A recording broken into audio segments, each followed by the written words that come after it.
ہمارے پاس جب لوگ آتے ہیں اور وہ داخل طریقت ہوتے ہیں تو ہم جو بنیادی چیزیں ان کو بتاتے ہیں تو ان میں سے ایک چیز یہ لازمی بتاتے ہیں کہ رزق پاک نہیں ہوگا تو باطن روشن نہیں ہوگا. یہ بنیادی بات ہے. اگر رزق پاک نہیں ہے تو میرے حضور نے ارشاد فرمایا کہ ایک بندہ سفر کر کے کعبۃ اللہ کے صحن میں پہنچتا ہے اور کعبے کے پردوں کو تھام رہا ہے, وہ یمد یدیہ, اور لمبے لمبے ہاتھ کر کے کہتا ہے اے اللہ, لیکن اس کا کھانا حرام ہے, اس کا پینا حرام ہے, اس کا لباس حرام ہے, وہ غذا بالحرام, اس کو غذا حرام سے دی گئی ہے. میرے حضور نے فرمایا اس کی کوئی دعا قبول نہیں ہوگی.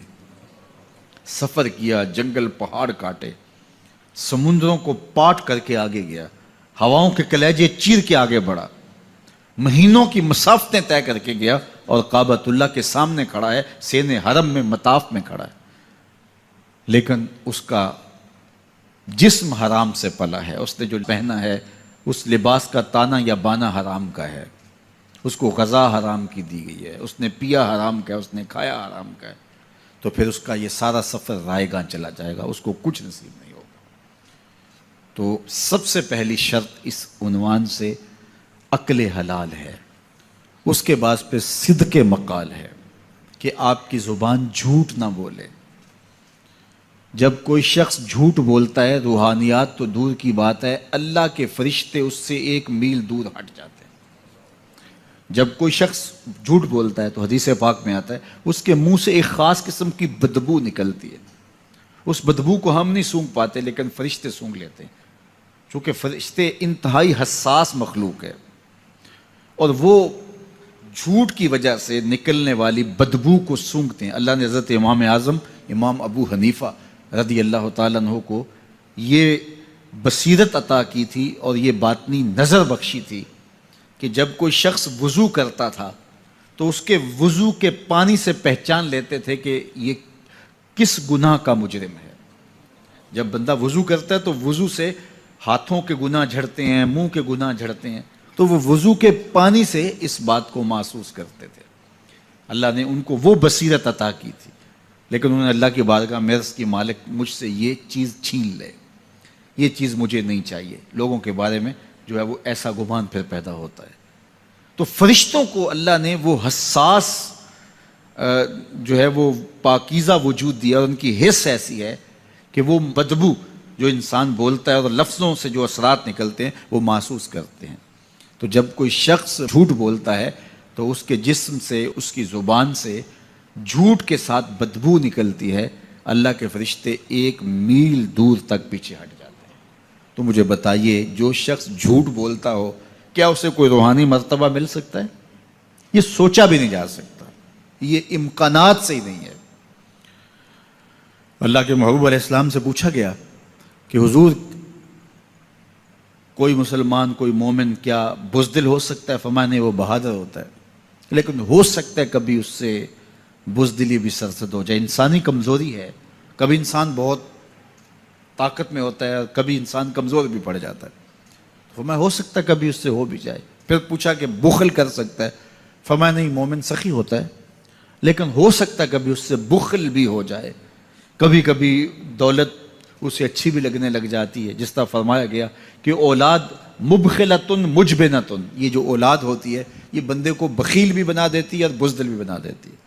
جب اولاد نہیں ہوتی تو بندہ سخی بھی ہوتا ہے اور بندہ جو ہے وہ مشکل حالات میں بھی کود جاتا ہے, لیکن جب اولاد ہوتی ہے تو پھر مشکل حالات میں کودنے سے پہلے سوچتا ہے میرے بچے ہیں یتیم ہو جائیں گے.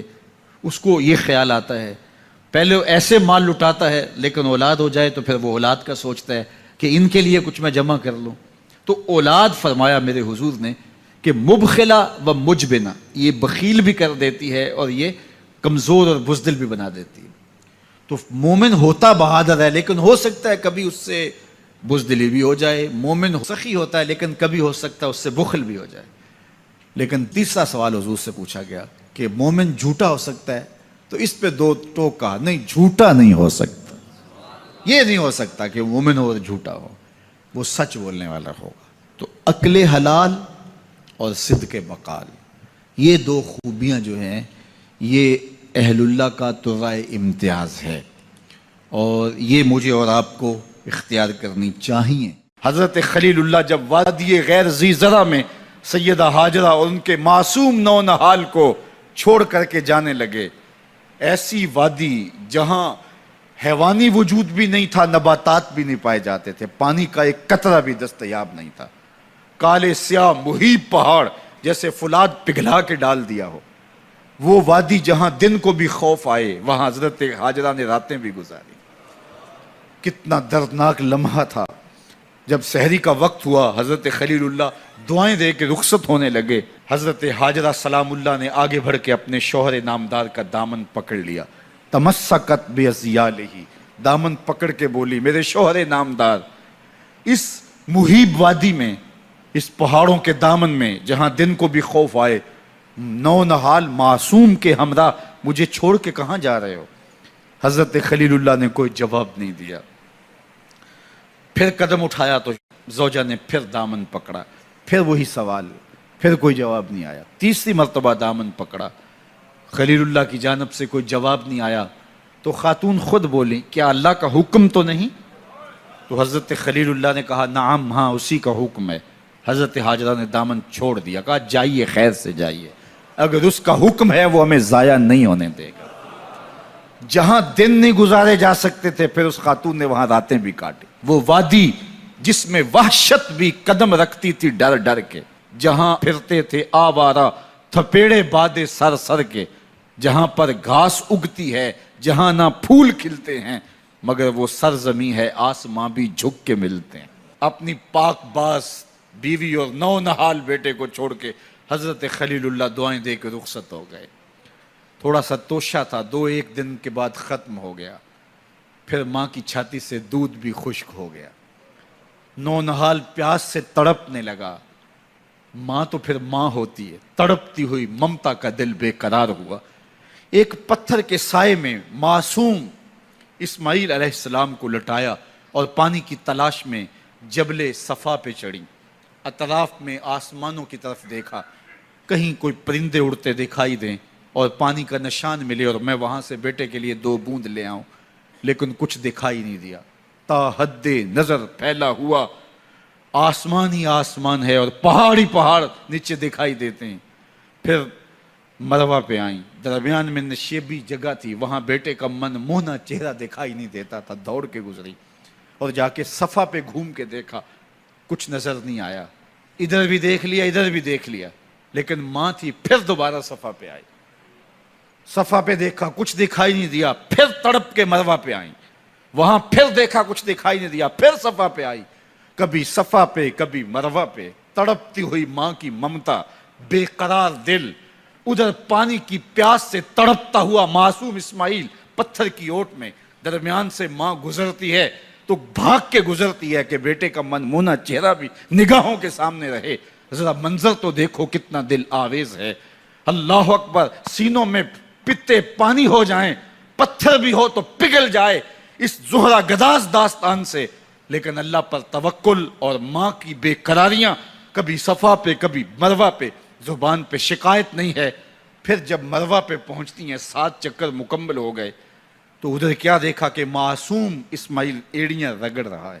ماں کا دل ڈولنے لگا کہ بیٹا آخری لمحوں میں دوڑی کہ بیٹے کو جا کے اپنی چھاتی سے چمٹاؤں، ہو سکتا ہے 2 قطرے دودھ کے اس کی زندگی کی آس بندھا دیں۔ تو ماں دوڑتی ہوئی آئی، لیکن جب قریب آئی تو منظر بدلا ہوا تھا۔ معصوم کی ایڑیوں کے رگڑنے سے تازہ چشمہ پھوٹ رہا ہے، پانی ہے کہ بے قابو ہونا چاہ رہا ہے۔ آگے بڑھی، جلدی جلدی مٹی کی منڈھیری کرتے ہوئے کہا زم زم، رک جا رک جا۔ اللہ اکبر۔ ہاجرہ سلام اللہ علیہا نے حضرت اسماعیل کی محبت اور اپنے رب پر توکل کی انوکھی اور البیلی داستان رقم کی۔ کہا ہاجرہ تو نے بھی حد کر دی، لیکن قیامت تک تیری راہوں کو بھی جلوہ گاہ بنا دیں گے۔ یہاں نبی بھی دوڑیں گے، ولی بھی دوڑیں گے، غوث بھی دوڑیں گے، کتب اور ابدال بھی دوڑیں گے، شہنشاہ بھی دوڑیں گے، کج کلا بھی دوڑیں گے۔ یہ دوڑنا ہم عبادت بنا دیں گے، حتیٰ کہ امام الانبیاء بھی ان راہوں کی سائی کرتے رہے۔ عجیب رنگ، عجیب منظر اور عجیب کیف کا عالم۔ اچھا، یہاں رک کے ایک بات کرنا چاہوں گا، اگر آپ کی توجہ ہو، جہاں حضرت ہاجرہ دوڑیں اور ان کے مبارک قدم وہاں لگے اور لگ کے ہٹ گئے، عارضی نسبت ہے، مستقل نسبت نہیں ہے۔ جہاں ان کے قدم لگ کے ہٹ گئے وہ جگہ تو جلوہ گاہ بن گئی، اور جہاں حضور خود جلوہ فرما ہیں وہ گنبد خضرا جلوہ گاہ کیوں نہیں ہو سکتا ہے؟